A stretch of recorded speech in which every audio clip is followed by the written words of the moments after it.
If you don't know by now, blinker fluid is not a real thing, but rotating your tires is. And I'm going to show you how to do it, demonstrating this by using my Ford F-150.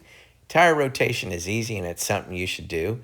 And you just need a jack, a torque wrench. I'm using an impact driver, but you can do it by hand. I've got gloves and a tire inflator because you want to make sure you put the right tire pressure in all your tires.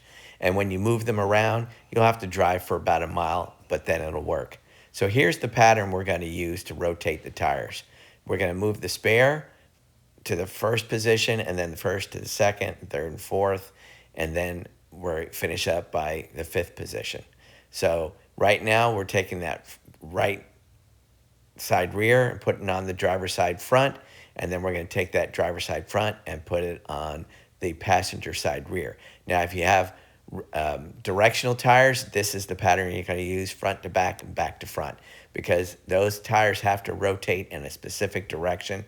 But that's usually just for high performance cars. So in a truck situation like this, you follow the pattern I've already showed you. Now this is real easy. You want to loosen the lugs a little bit first, then jack it up and take all the nuts off, lug nuts that is. Now, a lot of the lug nuts nowadays are chrome capped, meaning that the lug itself has a covering on it.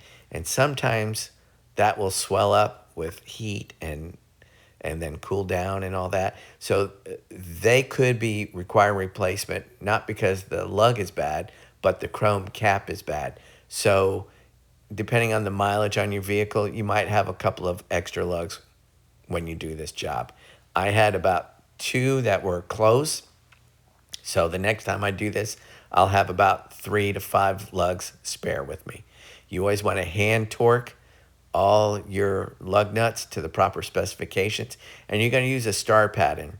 You don't do them right next to each other. You go across from each other until you get it right. Now, you always want to check your owner's manual so you see the jacking points.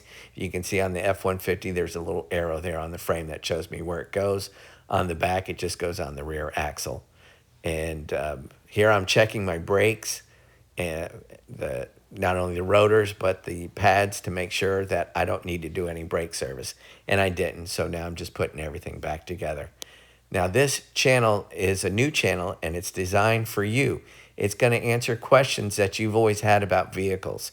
So put anything you want to know, automotive related, in the comments and I will get you the answers.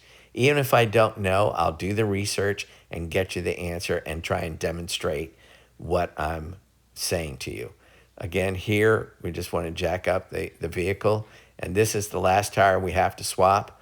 And again, I don't suggest you forget to double check the torquing on all the tires because you want to make sure that they are set right. If you're not sure what the torque specification is for your vehicle, look it up. Some Toyotas are, gosh, like 75, 80 pounds. This F-150, I believe, is 150 pounds. So it was up there. But once you're done, just put your spare away and your work is done after you check your tire pressure. Go all the way around and make sure everything's set.